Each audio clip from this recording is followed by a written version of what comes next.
நம்ம தரத்துல போட்டு இருக்கிறேன். நீங்க என்ன பேசுங்க எனக்கு இங்கிலீஷ் பையன் மூலியமா நீங்க பேசுங்க, வழி நடத்துங்க, பாதுகாப்பு நடத்துங்க, வர நீங்க இந்த விளையாட்டு ஆசிரியர் இருக்கிறேன் ஜீவன நடக்குது.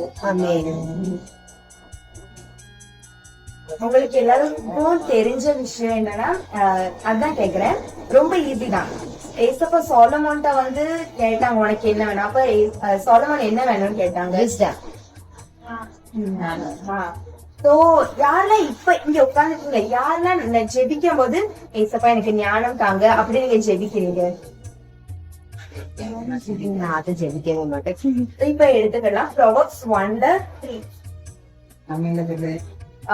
நீதிமொழிகள் 1:3.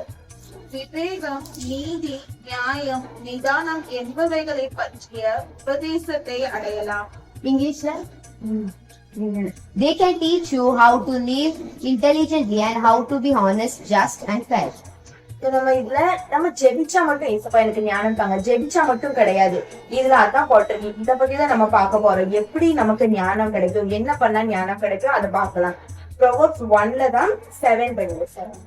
கர்த்தருக்கு பயப்படுதலே ஞானத்தின் ஆரம்பம். மூலர் ஞானத்தையும் போதகத்தையும் அசட்டை பண்ணுகிறார்கள். இதுல என்ன பாக்குறோம்னா, ஏசப்பாக்கு ரெஸ்பெக்ட் பண்ணணும், பயப்படணும். ஏசப்பாக்கு ரெஸ்பெக்ட் பண்ணாலும் என்ன அடங்கியிருக்கு, 10 கட்டளைகள் அதுல ஃபுல்லா ஏசப்பா சொல்லிருக்காங்க. அதெல்லாம் நம்ம கீழ்படிஞ்சு அதே மாதிரி நடந்து ரெஸ்பெக்ட் பண்ணாதான் நமக்கு எல்லா ஞானம் கிடைக்கும், விவேகம், நிதானம், இது எல்லாம் நமக்கு இப்ப தேவைதான். அது பேசிக் நீட் தான். இதெல்லாம் நமக்கு வேணும். அதுக்காக நம்ம என்ன ஏசப்பாக்கு பயப்படணும், வேற ஏசப்பா சொல்றதெல்லாம் நம்ம செய்யணும், ரெஸ்பெக்ட் பண்ணணும், நல்லதை மட்டும்தான் செய்யணும் அப்படின்னு போட்டிருக்கு. இதுல அதை செஞ்சாலே நம்மளுக்கு ஞானம், விவேகம் அப்படிலாம் எல்லாம் கிடைக்கும். வெறும் 1:10. என் மகனே, பாவிகள் உனக்கு நயம் காட்டினாலும் நீ சம்மதியாடு. இதுல என்ன பண்றதுன்னா, நம்ம எவ்வளவுதான் ஃபாலோ பண்ணாலும் நம்ம கொஞ்சம் ஏசப்பாக்குள்ள இருந்தாலும் சாத்தானுக்கு போறக்காது. அவன் வந்து தடை செய்யறதுக்கு நிறைய முயற்சி பண்ணுவான், எதிராதான். சோ அதனால நம்ம இது ஃபாலோ எல்லாம் பண்ணா இப்படி வந்து தடை பண்ணுவான், இந்த உலகத்துல ஆசைகளை காட்டுவோம். ஃபார் எக்ஸாம்பிள் தான் இது எழுதல. ஃபார் எக்ஸாம்பிள் ஷர்லியோடது என்னோடது பத்தி. இப்ப நான் ஒருவேளை நினைச்சேன்னா எனக்கு வந்து சாப்பிடக்கூடாது, ஒல்லி ஆகணும், டயட்ல இருக்கணும். இந்த ஷர்லி என்ன நினைப்பா, ஐயோ எனக்கு எதுவும் சாப்பிடாம இருக்க முடியாது, நான் தான் டயட் மெயின்டைன் பண்ண முடியாது, சோ அதனால அவளும் பண்ணக்கூடாது, அவளும் சாப்பிடக்கூடாது, அவளும் சாப்பிடாம இருக்க கூடாது அப்படி நினைச்சு அவ என்ன பண்ணுவா, நான் டயட்ல இருக்கும் போதுதான் இன்னைக்குலாம் சாப்பிடக்கூடாது, அவ ஐஸ்கிரீம் கொண்டு வருவான். கொண்டு வந்தாலும் நம்ம என்ன செய்வோம், கட்டுப்பாடா இருப்போம். மத்தல இல்ல சாப்பிடக்கூடாது, நம்ம வந்து முதல்ல முடிவு பண்ணிருக்கோம் அப்படின்னு நினைப்போம். ஆனா அவ என்ன செய்வா, வந்து ரொம்ப நல்லா இருக்கு, புது பிளேவர், இனிப்பா இருக்கும் அப்படிலாம் வந்து சொல்லிதான் வர ஆசை தூண்டுவா. அதே மாதிரிதான் நம்ம ஏசப்புக்குள்ள இருக்கும் போதுதான் சத்ருட்டி உலக காரியங்கள்ல நமக்கு வந்து இது நல்லா இருக்கும், நம்ம குடும்பம் மூலியமா, ஃப்ரெண்ட்ஸ் மூலியமா நிறைய இப்படி ஆசை தருவோம். ஆனா நம்ம என்னைக்கும் அதை மட்டும் மறந்துடக்கூடாது.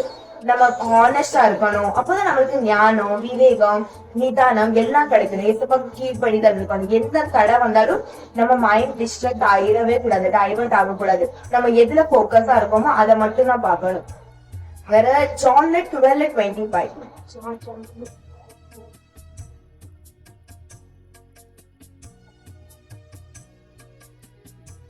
தன் ஜீவனை சிநேகிக்கிறவன் அதை இழந்து போவான். இந்த உலகத்தின் தன் ஜீவனை வெறுக்கிறவன் அவன் அதை நித்திய ஜீவகாலமாய் பார்த்துக் கொள்வான். Whoever loves his own life will lose it. Whoever hates his own life in this world will keep it for life eternal. படிக்கும் போது நம்ம வந்து நார்மலா ஒன் டைம் படிச்சா நமக்கு தோணுச்சு, உங்களை பத்தி தெரியல, எல்லாருக்கும் வேற வேற விதமா. நான் இது ஃபர்ஸ்ட் டைம் படிச்ச உடனே நம்ம வந்து ஏசப்பா எனக்கு வாழணும் அப்படின்னு நினைச்சா ஏசப்பா வந்து நம்மள அப்பவே அதுல கொஞ்சம் ஆயுசு நாள் கம்மி பண்ணுவாங்க. ஒருவேளை இல்ல எனக்கு வாழ விருப்பம் இல்ல அப்படின்னு சொன்னா ஏசப்பா வந்து வாழ வைப்பாங்க. அப்படிதான் எனக்கு தோணுச்சு.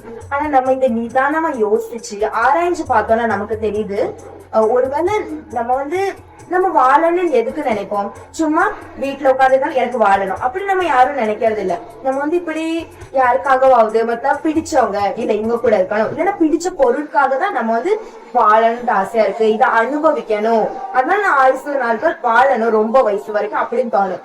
ஆனா ஏசப்பா என்ன சொல்லியிருக்காங்க, அப்படிலாம் இருக்கக்கூடாது, உலக காரியத்துக்காக நீ வாழக்கூடாது. ஒருவேளை நம்ம ஏசப்பாக்குள்ள இருந்து அதுக்கப்புறமேட்டு நம்ம வந்து வாழ விருப்பம் இல்லாட்டி ஏசப்பா சொல்வாங்க, நீ ஏன் மகன், நான் உன்னை எடுத்து நிப்பாட்டிருக்கேன், நீ உனக்கு வாழ இஷ்டம் இல்லாம எனக்காக நீ ஊழியம் செய், நான் ஒண்ணு எடுத்து நிப்பாடுவேன். ஏசப்பா ஆயுசு கூட்டி தருவாங்க, வாழ வைப்பாங்க, சந்தோஷம் என்ன நம்ம நினைச்சதெல்லாம் கிடைக்கும். சோ நம்ம இன்னைக்கு பார்த்ததுல என்ன புரிஞ்சுச்சுன்னா, நம்ம ஏசப்பாக்கு கீழ்ப்படிஞ்சாலே எல்லாம் ஃபாலோ பண்ணாலே நமக்கு எல்லாம் கிடைச்சிடும். அதுதான் பார்க்க வரோம். அதனால அதான் பார்த்தோம். Thank you. Thanks for watching. Subscribe.